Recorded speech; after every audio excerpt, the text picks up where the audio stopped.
Hey guys, it's Adelina. Welcome. I'm in public law and I do productivity and motivation content here on YouTube. Today I wanted to discuss not the topic, it's not a topic, but I'm creating a topic here about not obvious motivation books that I've come across. So these are books that are not stereotypically marketed as motivation or self-help books, but that I have found have given me a deep-rooted sense of motivation and fulfillment in my professional and academic life, as well as my personal life. So let's get into it.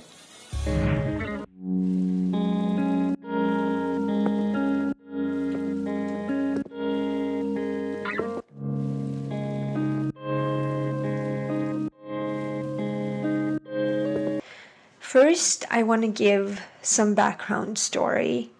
I started this channel at the end of 2020. I had more time in the midst of the pandemic, and it was easier to create content as well as pursue university. I have always been a person who is interested in how I can better myself and reach my full potential. Like when I was in 3rd grade, I did 4th grade math. In 7th grade, I did elaborate study plans. I remember I was so young, but I used to ponder during the summers, how can I retain all the information I've learned during the year?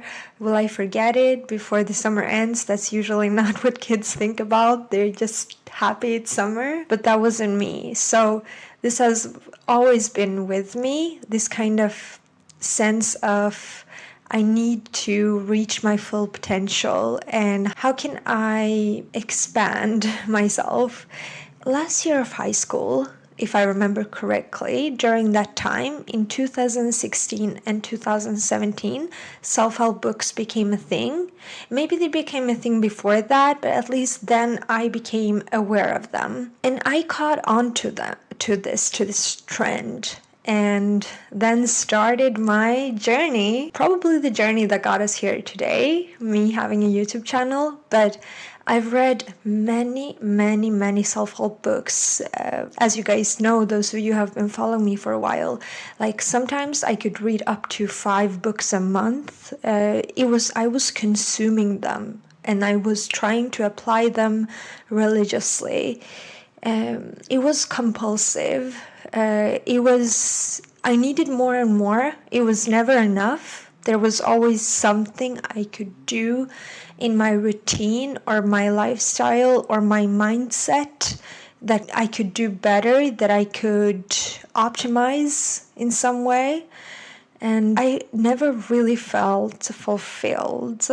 Continuing my backstory, in the spring of 2021, I began counseling, which was a turning point for me.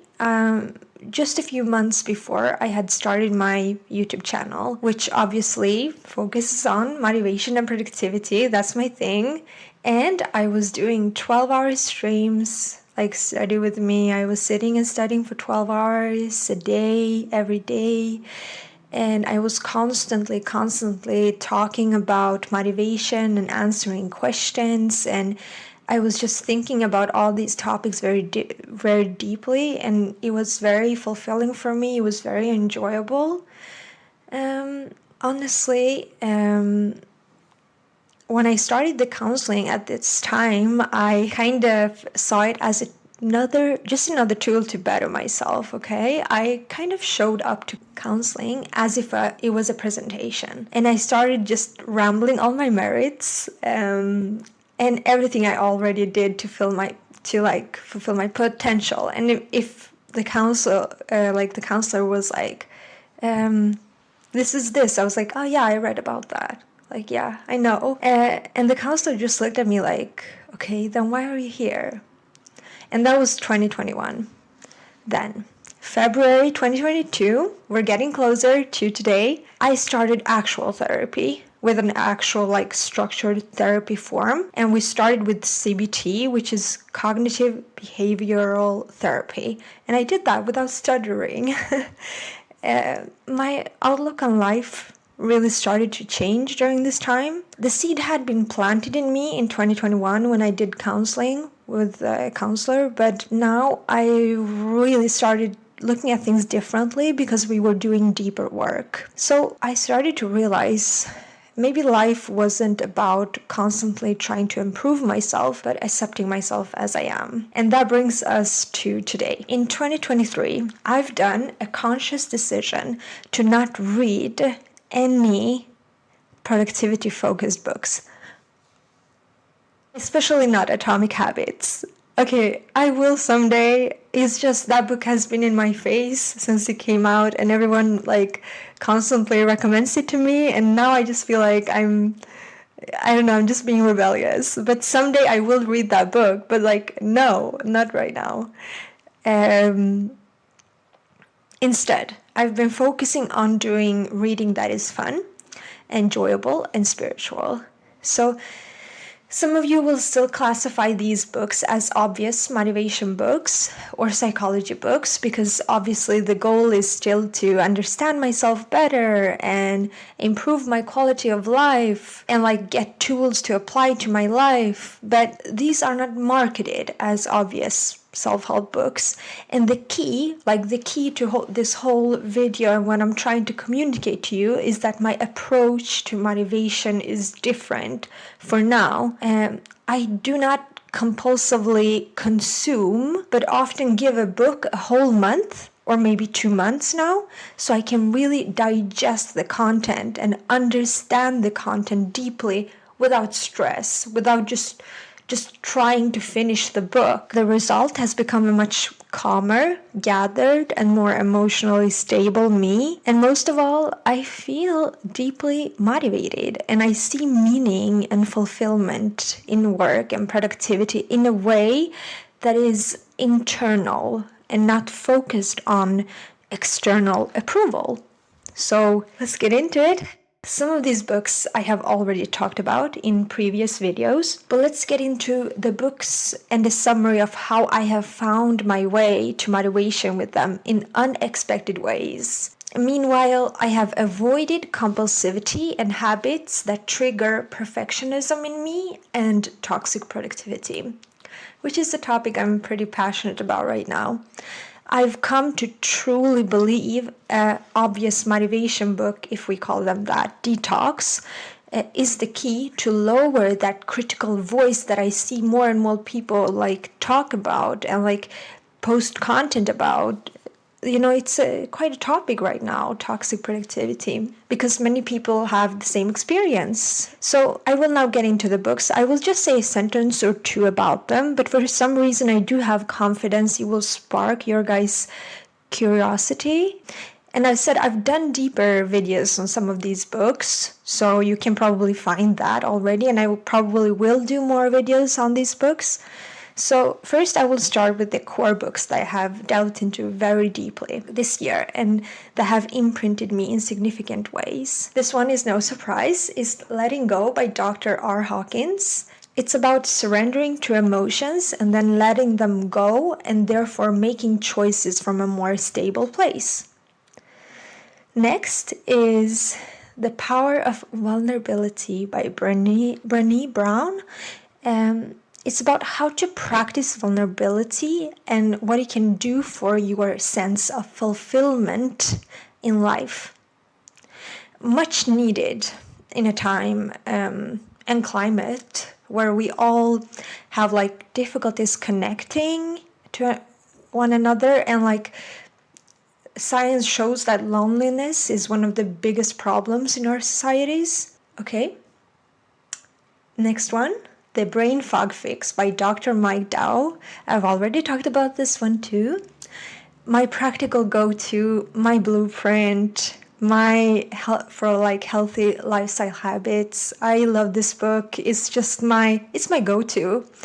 This book has changed a lot of my values on like lifestyle habits. The only thing with this book is if you have a compulsive nature like me, you might try to apply everything a little bit too religiously, which might defeat the purpose of this whole video and why I'm recommending it. So I want you to see it as a guide. You have a sort of mindset as much as I can do. If it's enjoyable, I will apply this. If this makes sense to me, I will apply this. If it's easy, I will apply this. So take a relaxed approach to this one because it's very compacted. It's my go-to, as I said. Last one. This one I haven't talked about before. And this one some of you will really enjoy. It's The Answer. How to Start a Relationship and Make It Last by Dan Josefsson and Adelina. That is Swedish authors, that's why I can pronounce them. I'm very interested in psychology, and I've read about attachment style before in many, many books, but never ever have I read a more practical and easy to understand and entertaining book about attachment style. It is also so easy to apply, and let me say, I've had very great results with this one and felt things that I didn't think were possible for me. Like, it has truly improved connections for me. It is about romantic connections, so keep that in mind. It's great. This one is definitely a life changer. How do all these books relate to motivation? The approach is that if you seek balance and fulfillment, it will show in all areas of your life. So something else that I never let myself enjoy before and that I've been exploring is memoirs and biographies. I especially enjoyed Love Pamela by Pamela Anderson and Half of It by Madison Beer, and a book I'm sitting on the edge of my seat for is Pretty Boys Are Poisonous by Megan Fox. It comes out in October. Just the title makes me scream inside. I really look forward to that one. And by the way, if you have any suggestions for me about memoirs and biographies of powerful women in any industry, I'm very interested. Leave it in the comments. It's another approach I'm taking to feminist ideology, which I used to read a lot about, but sometimes gave me a lot of anxiety. So I'm taking part of women's stories is what's enjoyable and makes sense to me right now and gives me a sense of fulfillment. And if there's any other biographies and memoirs, please do tell me. The way you can apply this to your life is, for example, if you like painting, you might read something by Michelangelo, or it's not by him, but there are books about him, or other biography and memoirs of people you admire or people that inspire you. Yeah, I hope you got something out of this video, and let me know if you try this different approach to motivational reading and what is motivational reading for you. I hope you are well and thriving, everyone. I really missed the live streams and connecting with you. I hope I can do one soon, and see you in the next video. Thank you so much. Goodbye.